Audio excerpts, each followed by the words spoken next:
and they both have the same element within them. And that's what we're doing in this three-dimensional world, is experiencing ourselves. In the last episode, we laid out the paradox most spiritual seekers carry without examining: the tension between reincarnation and non-duality. If you believe something continues after death, and you're also drawn to teachings that say there's no separate self, you're holding two ideas that seem to contradict each other. In this episode, we're going to take a deep dive into the non-dual side of the equation. Here's what we're after today. What does non-duality actually point to? Not a philosophy, but as a lived recognition. And how does that reframe everything we think? A number of people in different forms. And it comes out of a long tradition from India, which we can get into more in a little bit. But I do want to cover a couple things, the misconceptions about it, because actually there's quite a lot of activity around this topic online. And and most of it is misinformation. It's not accurate. Really? Like the first is that it's a belief system. It's not a belief system at all. A belief system requires that you believe in whatever it is that's going on, and for it to be so. Yeah. And the opposite is so. That's like believing in electricity. Yeah. Right. Oxygen. You can have a direct experience of it. Just touch the wire. Yeah, really. Oh, I lost mine. Or stick a pocket knife into a socket like I did when I was a kid standing in the grass. I stuck keys in an outlet. Did you? Well, we're both idiots. Yeah. I think I fried whatever I had left. And I was at 2 years old. Good start to life. Yeah. So it's also not nihilism. That's another big one, because it's not a vacuum. It's not saying nothing exists and nothing matters. People get into that, and it relates to this spiritual bypassing. Well, I don't need to do anything anyway because it's all being done. Et cetera, et cetera. So we know kind of those experiences. What if anything, is your experience with the non-dual teachings? Either one of you. Well, what you were just talking about, I think a lot of the non-dual teachings, especially the ones that really step into spiritual bypassing as well, even though they may not use that term, step away from just living life and enjoying life. If you think that nothing's really there and nothing really matters, especially in times of a trauma or something, you just don't experience it so you can move on through it if you believe nothing matters. And I think that does a lot of harm, not only to society as a whole, but to you as an individual, to not deal with what's happening in life because you have this idea that nothing matters and nothing's real and it's all some sort of cosmic pretend. You're not in life, and so how are you going to enjoy this life if you're not in it and not experiencing it and just kind of floating through this idea that nothing matters and nothing is happening, and it's all an illusion in that it's a hallucination of some sort. I learned it under the concept or the title oneness. That's where it started for me. Okay. And so my thoughts, and I think that's more of a positive is not my favorite word, but a positive way to look at it, where being non-dualistic kind of tends to say, well, there's dualism, but I'm in a place where it doesn't exist, which is another silly way to look at it. Yeah. So to me, it's really about just waking up to what already is, that we live in a world that we're creating. We live in a world where what we do to another has a direct impact on us. And what I call that is karma. Most people think karma is about punishment. It's not. It's about Right. experiencing the opposite of what you put out. Whatever you express into life, your karma is the experience of that back toward you. It's like the mirror. The mirror. And yeah. to me, that speaks of oneness. You're getting the entire experience. You express, you experience, and they both have the same element within them. And that's what we're doing in this three-dimensional world, is experiencing ourselves through everybody else. And when we go against somebody, when we make them wrong or bad or ugly or anything else, really we're laying that on ourselves. And I think that's one of the great benefits of understanding oneness or non-dualism, is that it helps us balance everything and not be so aggressive into the world to where it's going to impact our lives and our sense of self. Yeah, the other thing about listening to you that reminds me that this is a difficult topic, because we have a language which is dualistic. And so when we're talking about this, we're talking about it from that perspective of, oh, I, and then there's this, which is a dualistic communication. And how do you get around that, Lawrence? Yeah, I don't know that you can. I don't think you can either. And there's another element that goes right with that, and it's called ego. Yeah. Wait, what? And truly, we need ego to live in this three-dimensional world, to have this be our experience. If we don't, no, I don't think so. No, I don't think so. I think that ego is one of the biggest things that we can abuse in our human experience. But I think that ego is that looks at the other and sees that separation and tells us about it. And if we didn't have that, we would be like the newborn baby who thinks it's their mother. And well, I don't see it that way. I see the ego as being the devil in different clothes. It's basically it argues with everything, no matter what it is. Instead of a direct, instead of this object-subject relationship, which is what the ego is all about, the non-duality is saying you are all of it, everything, no matter what. And the ego keeps questioning that very thing. I agree. So it does. Until it quiets itself, if it's possible to quiet, I don't know, because mine doesn't seem to be so easy to quiet. It goes on, doubting everything or putting up new things for me to try to understand, and on and on.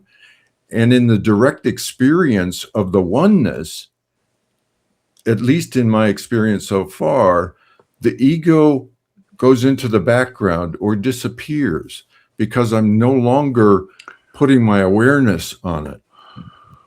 And again, if I'm putting my awareness on it, that indicates a separateness. But to say that ego for me has been the issue that I've had with non-duality, because every time I sit to say meditate or do something like that, the mind just races around and says, you're doing a great job. And the next minute is gone, you're just lazy.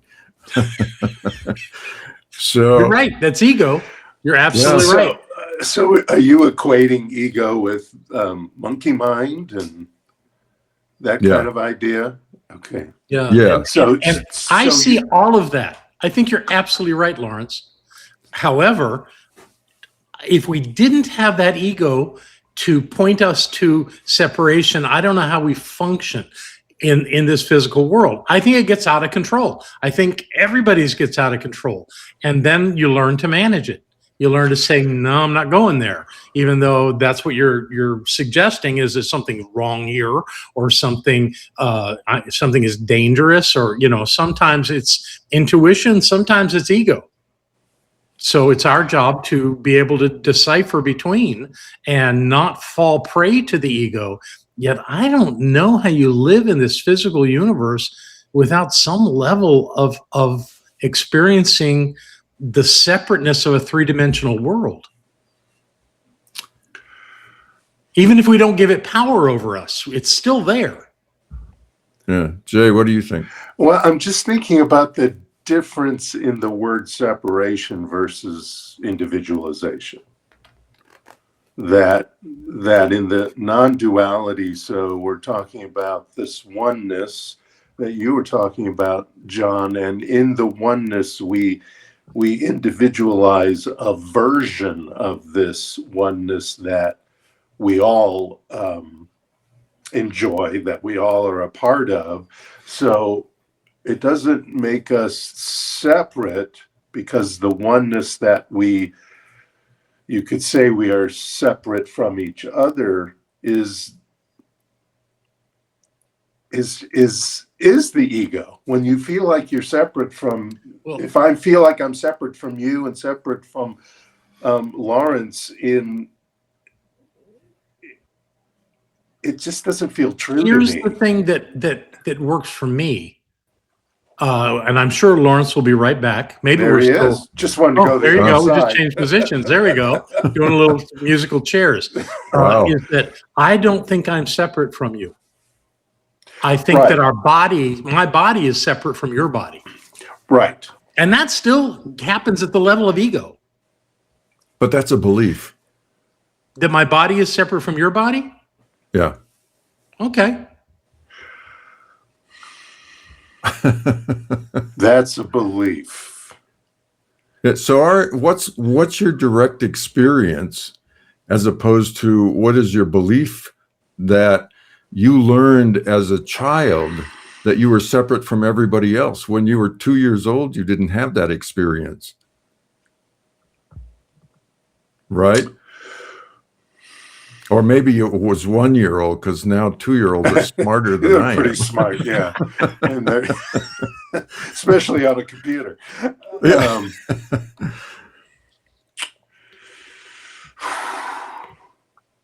Well, it's a semantics, though, with the physical self versus the oneness or spiritual self. Well, let me get into the science a little bit. Okay. So the quantum physics has really given us a new perspective and a new doorway into this concept of oneness. Because when we look at, for example, atoms and particles and all that, we before the turn of the 20th century, we used to think all these things were separate. And as we've gotten more and more into what this universe is made out of, we've come from that experience to what we call the field theory. And Einstein was one of the big proponents of it. This quantum field is like what the Hopi Indians used to say, grandmother Spider Woman wove this web, which Right. became the universe. Right. Well, Creation we stories. all are in this field, and everything is a field in the field. You see what I'm saying? Right. And that says there isn't anything that's outside of this field. It's all different vibrations of that single field. So from the science perspective, it's saying, in essence, what non-duality has been saying for 4,000 years, is that we are all one, but our mental structure deals with things as subject to object. The beauty of that is this. The beauty of that is anything I can perceive, I must not be, right? Because there must be a perceiver. So I can perceive my body, so I'm not my body. And I can perceive my mind in its discussions and all. And so who's listening? So I must not be that. So as I keep going back further and further, I come to a point of, well, then who am I? And that's the question. And that's what non-duality is asking, I think. Does that make any sense?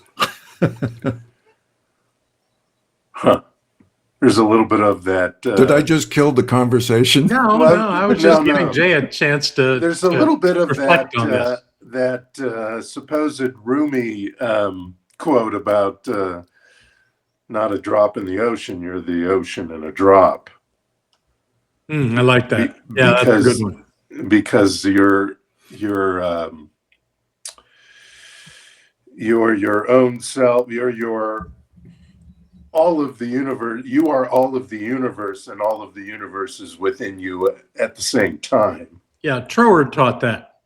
Troward taught that too. He said that the presence of an infinite means that it must be present not only everywhere, but it must be present everywhere in its entirety.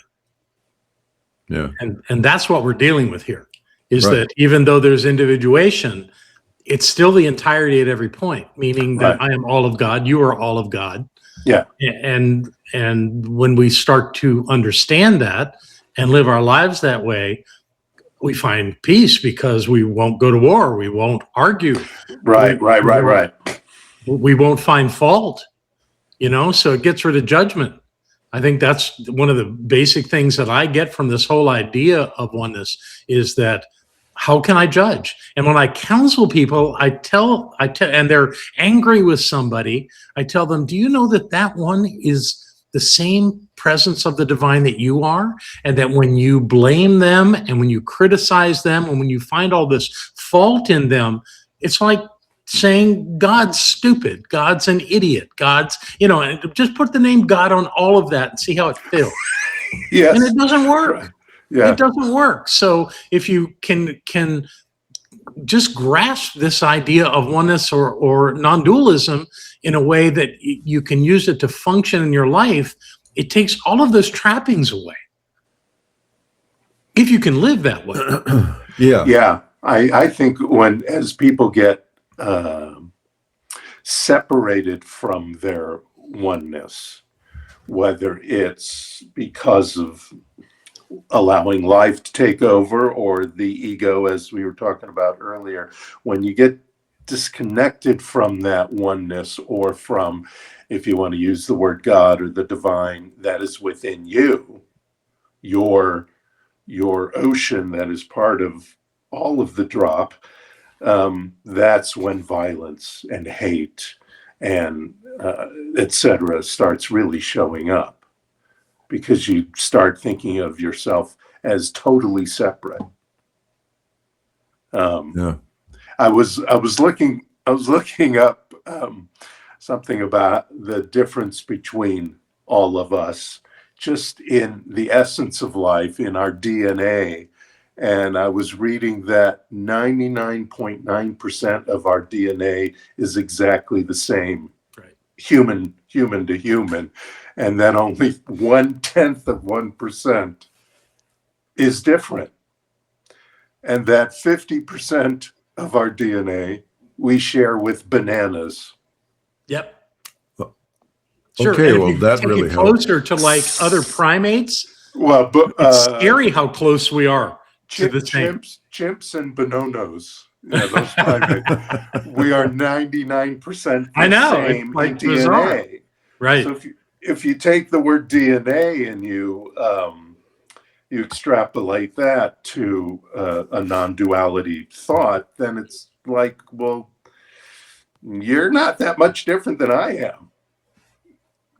No matter the looks, the upbringing, or anything like that, just in the mechanics of putting this body together versus your body together, there's infinitesimal difference. I think we need to use that analogy with some of our politicians. You're no different than a banana. For sure. Some of them. I bet somebody will start the banana party. Oh, yeah. And some of them seem to act like that too. Yes. Yeah. Well, we all agree that whatever dualistic thinking, it works against us. If we separate things enough, if we try to say there's a difference between mind and matter, or God and creation, that all of that holds us at bay from seeing a greater truth, that there is this likeness in all of creation. We're all part of the fabric of this physical universe, and to try to see us as separate from those things to a great degree, other than physically trying to get around and trying to function. Beyond that, it gets in our way. So the task is always, in fact, that's an argument that I've made with people about when I hear that white people are automatically racist. No. And my first thought is, well, in my faith, I believe that every human being is the presence of the divine, is God. Doesn't matter what color they are, doesn't matter what culture they came from. They're the presence of the divine. Where's there room for racism in that thought? And also even the people who have very negative opinions in life or are racist, they are also the essence of God. They are absolutely are. They just don't know it. They don't That's know the it. difference. They don't know it. They don't That's use why it if very we as well. a species evolve into a place of knowing it, Yeah. we're going to evolve to a great place. And those prophecies and revelations in the Christian Bible will probably come true. Because there will be peace, there will be understanding, there will be cooperation, which is what still eludes us as a species. And a lot of times, a lot of negativity in the world in different forms show up first to click into the realization of, wait a minute, this is not going to work. Yeah. There's going I to agree. end up being nobody. And then the realization comes, well, we're all one. Let's figure this out in a peaceful way. And then let's take it more happiness. also into the direction that we did in the first episode, which was about reincarnation. Is the question is, what is it that reincarnates? Mhm. So we talk about it in terms of there's a something after we die that still exists, and that something comes back with a new body in a new form and a new mind. And so the question, what is it that's reincarnating? And especially in light of non-duality, is there something that's reincarnating? Good question, which Yeah. we're only going to speculate on. We're not going to get the answer. And to use our teacher, our founder, as an example, Holmes in the Declaration of Principles says that the individual soul forever and ever expands. Yeah. How do you do that if truly a non-dualistic thing where the drop goes back into the ocean and is no longer in that form? How do you do both? I haven't figured that one out yet. I think we have to give some credence to the idea that our language is never going to be able to help us in these deeper issues. Yeah, because if you use the scientific language, you're going to speak about it in one way. If you go into a philosophical, spiritual language, you're going to speak about it another way. Yes, but we always pray that science catches up. And it always slowly does. has. It seems to. Hasn't in every way, but it seems to be moving in that direction. Yeah. I think something that all can agree upon, both philosophically, spiritually, and scientifically, is what Einstein said, what Tesla said, what many others said, that it's just all energy. It is, Yes but I and no. reject the idea that the divine is energy. Energy is at the point of effect because it's a physical thing. It has to be. Yeah. Okay. Which goes to the idea that all of this is an illusion. It's an illusion, Right. not that it doesn't exist, but it's an illusion that we can't understand it because we have five senses, and the five senses are designed to filter out 99.9% of everything in the experiential world. From conscious we- awareness, but from a more subjective awareness, it's all there. It's all collected. Yeah, doesn't matter because most people don't go there. Well, that's true, Well, but that's true. But what I'm suggesting, it remains in the mind of God, whether Oh, we yes, ever of course. harvest it again or not. And I want to see what that mind of God is. Well, He doesn't ask much, does he, Jay? some believe that with a certain amount of meditative work, you can. Well, Because you will click into it, so to speak, on a purposeful way, and allow it to inform you, and thus in that information you are seeing the quote unquote mind of God. Yeah, quote unquote. Quote unquote. Well, yeah, again we get back into belief systems. So And I have no thought that I can understand the mind of God, that I can understand the divine completely. no, Because I can't. I'm right now engaged in this thing called a human life on planet Earth. That doesn't mean that I am my body. It doesn't mean I'm my mind, but I am the creative force, or at least the initiator of the creation of my life.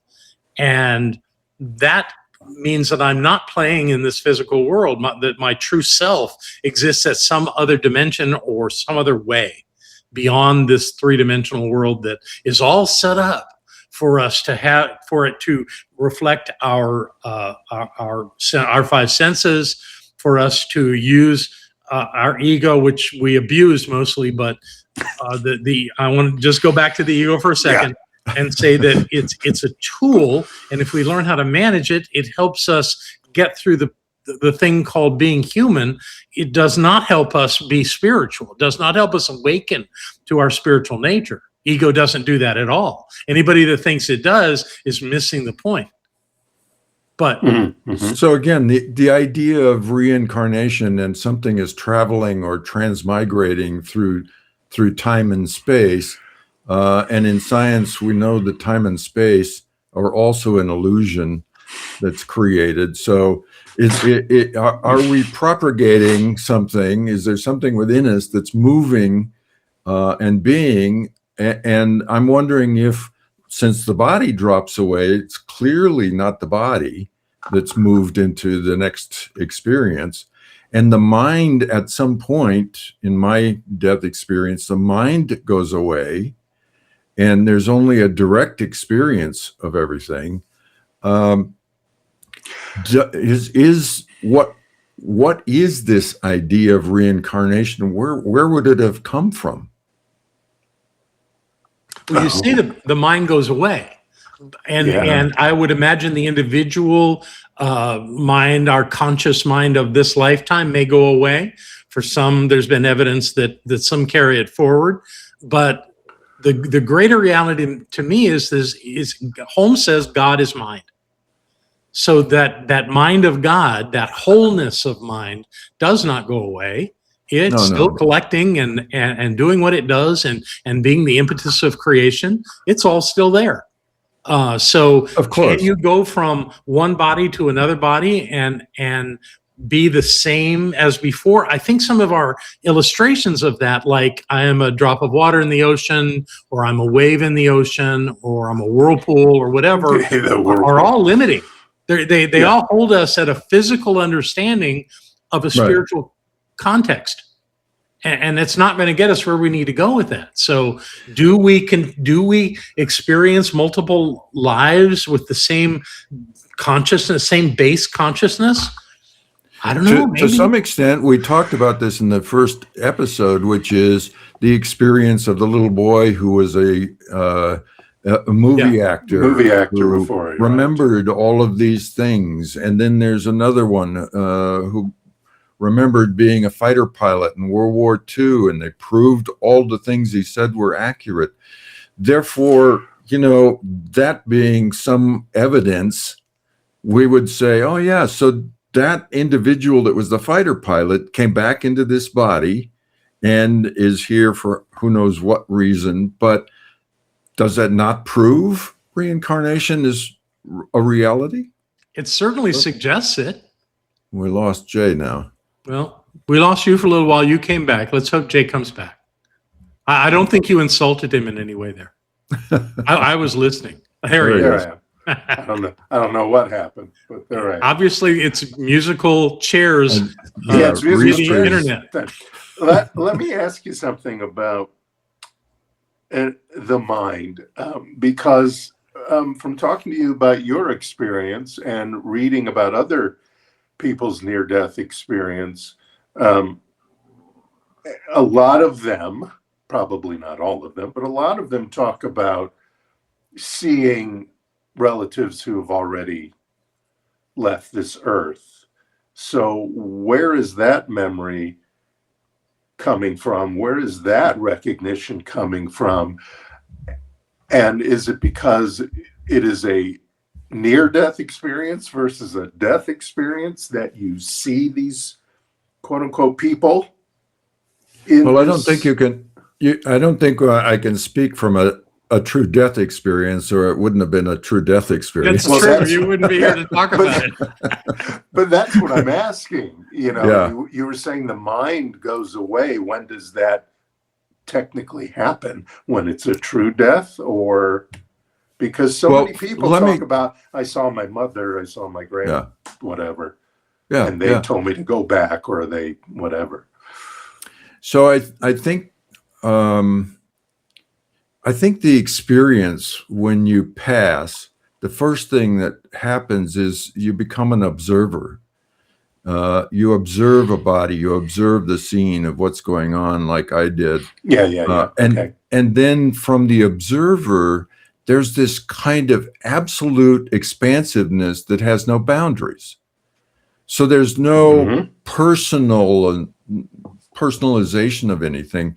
There's this expansiveness which is observing, and that awareness then interacts with, like I interacted with all these different scenes of past lives. The interaction was simply, I'm observing all those different things that quote unquote were me, which is an interpretation after I got back, not during. And then the people idea, relatives and so on, is a direct experience. And I would come back to the understanding in various Eastern traditions that there are different planes of existence. So there's this plane, the physical plane, then there's an astral plane. And when we leave this one, we move into the astral plane, which is all light bodies. So to me, the experience in the astral plane it's very, very similar to this experience, except that there's no physicality to it. There's no, if you live in a house in the astral plane, it's made of light, not made of what we would call substance. You know how they describe that in the Eastern philosophies are same, only different. Right. Yeah, I have that problem too.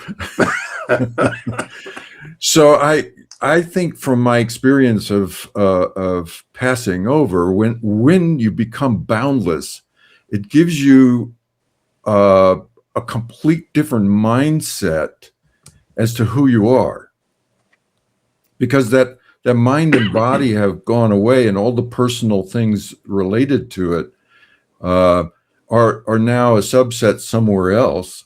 And then you move back to that experience. Like mine, coming back was the difficult part, in the fact that when you're unlimited, when there's no boundaries, and you look at coming back into a body, it makes no sense to this mind which is back again going, wait, I want that. I don't want this. And that's the common denominator in every past life experience, that nobody wants to come back. Right. I've never heard a story of a past life experience where they didn't go, no, I don't want to go back. Yeah. So living the limitless becomes more attractive than living the finite. Oh, it's got to feel wonderful. Yet, if reincarnation is so, we keep choosing to come back here, because there must be things you can do here that in that limited way of being, you can't. Maybe it's just so peaceful and beautiful that there's nothing to grapple with over there. I do think that there are people that have passed that have the experience of the loss of somebody or the loss of a group or some form of loss that pulls back into this experience. Mhm. It pulls the soul, the whatever, back Whatever you want into to the call it. experience. And I know from my own, I don't remember making a decision to come back, and yet I've explained it in many ways over time that, yeah, I made the decision to come back. I don't know at this point in time. What I do know is there seemed to be something that was pulling. And that's the moment at which I recognized, now I'm seeing the scene of this body on the couch, dead, Yeah. and it's coming back to life at that instant that I came into it. Interesting that you call it pulling and not pushing, because it would be easier to say you have to go back. Some voice says you have to go back, and that they push you back into your body somehow, Right. or connect you to your body. But it's a pull. It was, for you, it was a pull experience. It was, yeah. It was a Interesting. pulling. That's so interesting, because it makes me think like we're talking about our humanness even in the other dimension of life, because you're making a choice, so something is pulling you, and so that is like the human mind, the human ego talking about it, or a sense of loss in the soul, for lack of a better term. Those are so much human concepts. Well, that's the dualistic that's the dualistic language that we have, which is the only way we can explain things that are unexplainable. I couldn't explain it. In fact, for at least a year after, I wouldn't allow anybody to ask me any questions about it because I didn't know how to explain any of it. It actually helped me when I had a group in Marin County at the part of the church, and we had an NDE meeting. Oh, okay. How many people were in that group? About 10. Wow. That's amazing. Yeah.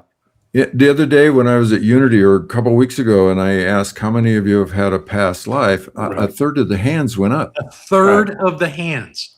Yeah. Wow. And it turns out there are a lot of people that have had this. The national organization, when I went to my brother-in-law's funeral, somebody came out and said, I really loved your poem that you read. And I said, and who are you? And we spoke a little bit. Well, I just got back from the Chicago where they had the NDE conference with 8,000 people.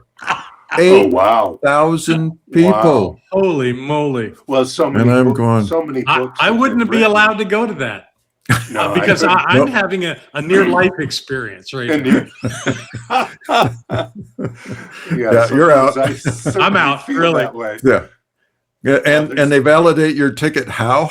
By telling you how incredible you are. You feel How do you validated. prove that? What's the criteria of membership? But I think in that meeting, people struggled with how to explain what was going on. And I think there was a psychiatrist who was there who had this experience, who said it was a dissociative experience. That's how he would characterize it. And I understand that. That makes sense. And it's using his vocabulary, and it is. And in a sense, that's what the non-duality really is. It's dissociative. We come to the observer, the witness, which is all there is, and everything else is disassociated at that point. It doesn't mean that we're not making decisions or living in the world and doing all the things we did before, but now we're aware 100% of the time of that which is taking place. And then the other part of that, when I mentioned the astral plane, there's the astral plane, then there's the causal plane, then there's the higher spiritual planes, and so on in the various traditions, in the Hindu traditions at least, where all of that is part of this, quote, illusion, and that the understanding in this experience, if we have this experience, which then becomes the dissociative aware experience, you no longer have to go through all those various planes, because at some point, the recognition, let me say it this way, the recognition of oneness becomes the very experience that you are. And so everything else, then, like the dream, when you wake up, the dream simply goes away and you're back in the awareness. And I think the dream is probably the best way of explaining any of this, is that a dream doesn't need a beginning and an ending. It doesn't have that. You just drop right into it. Yes. And then the you that you were, Larry DeRusha, Lawrence DeRusha is not in the dream. Lawrence DeRusha is the awareness of the dream. Mm-hmm. And as an awareness of the dream, I see all that's going on and what's happening.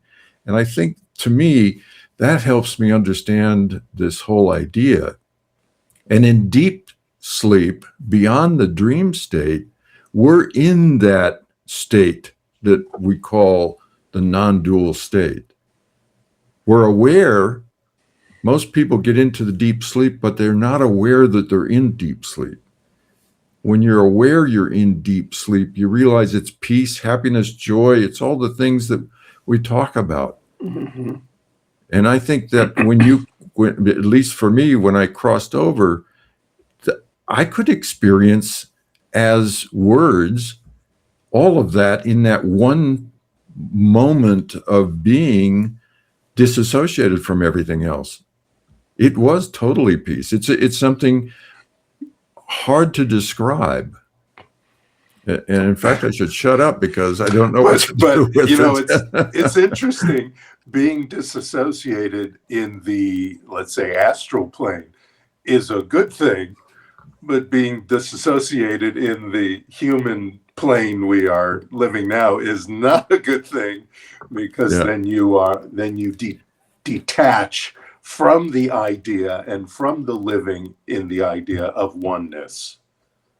And this, I think, detachment creates hate and violence. And the difference for me is that there's a point at which you're still involved in the illusion, in the dream.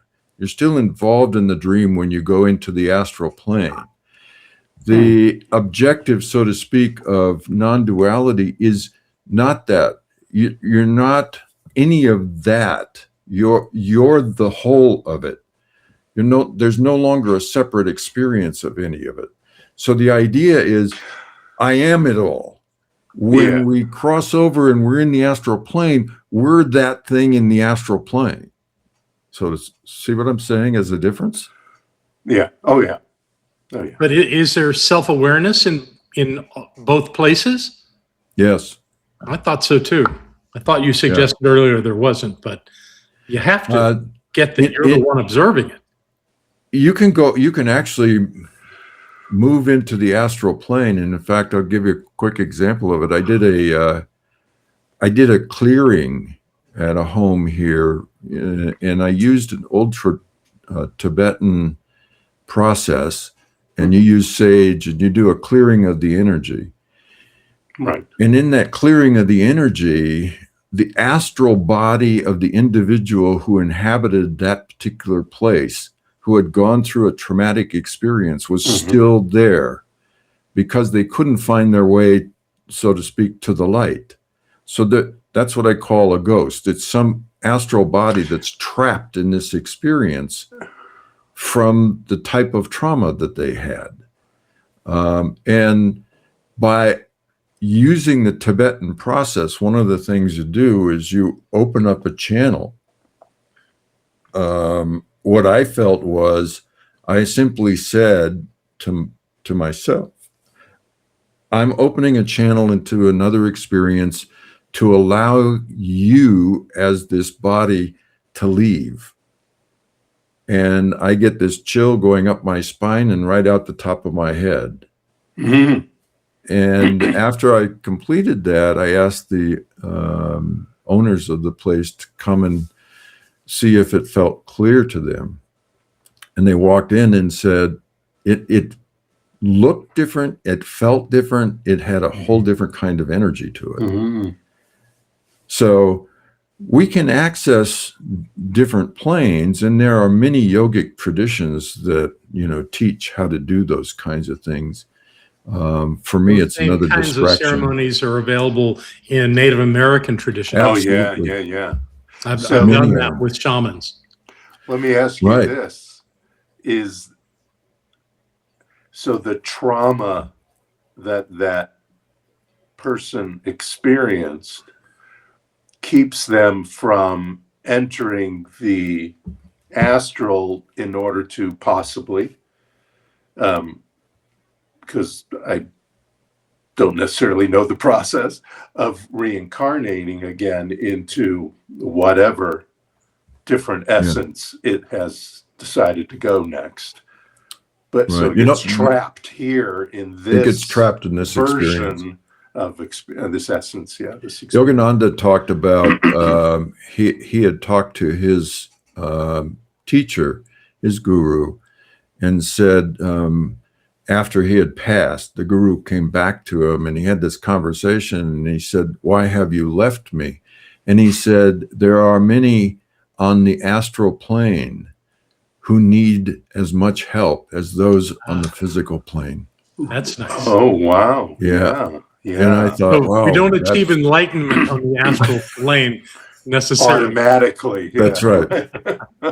And It's like, and phew, I'm out of they here. explained that the physical universe is the size of the head of a pin inside of the astral universe.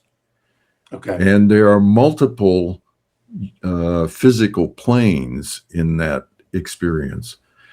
And then the astral plane and so on and so on. It's interesting reading. There's a great book. I forget the name of it now. What was it called? And it was a man who had sat with a teacher who filled him in on all of this information. And then he took and wrote a book about it. And I got to meet him, and it was quite enlightening, all of the things that he talked about, and very similar to what some of the other teachers talked about. So the idea of reincarnation and non-duality and duality and all of these are fascinating topic and probably could go on for another year or two. Yeah. Well, Oh, okay, yeah. lifetime or two. No doubt. We've come to And still be 50 unanswered, by the way. Still, yeah. And we'll keep coming back till we get the answer. Yeah, All right. that's right. Boy, that's some Millennium. commitment. No. I take that back. I take that back. I don't want to do that. You want to stay that long? Okay, I got it. No.